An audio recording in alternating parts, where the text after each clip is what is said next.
Pin পাহৰি গ'লেও চিন্তাৰ কোনো কাৰণ নাই। মোক দেখুৱাই আপোনালোকে কৰিব পাৰিব লেনদেন। নমস্কাৰ, মই আছাদুল আৰু আপোনালোকে চাই আছে আছাদুল ইনফৰমেশ্যন 07 ইউটিউব চেনেল। পুনৰ আপোনালোকক এটা নতুন ভিডিঅ'লৈ স্বাগতম জনাইছোঁ। বৰ্তমান যুগত বহুত দোকানৰ পৰা চাহৰ দোকানৰ পৰা গেলামাল দোকানলৈকে UPI ব্যৱহাৰ হৈ আছে, UPI পিন ব্যৱহাৰ হৈ আছে।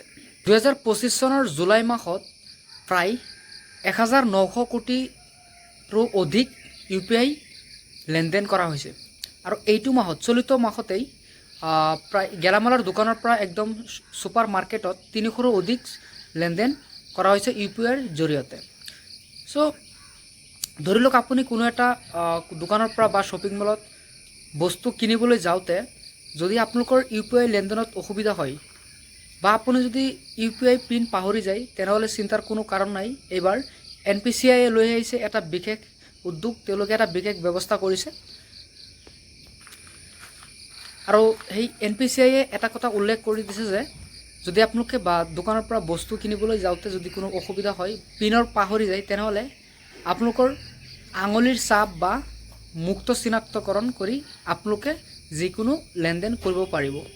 আপোনালোকে দেখাই পাইছে ইতিমধ্যে, মানে কি ক'ম, মানে বহুত দোকানত একদম চাহৰ দোকানৰ পৰা আদি কৰি শ্বপিং মল, গেলামাল দোকান ইত্যাদি দোকানবোৰত মানে UPI ব্যৱহাৰ হৈ আছে। এতিয়া UPIৰ এটা নতুন ৰূপ ওলাই পৰিছে NPCIৰ তৰফৰ পৰা। NPCIয়ে এটা নতুন উদ্যোগ প্ৰকাশ কৰিছে। সেইটো উদ্যোগত কেৱল আপোনালোকে মুক্ত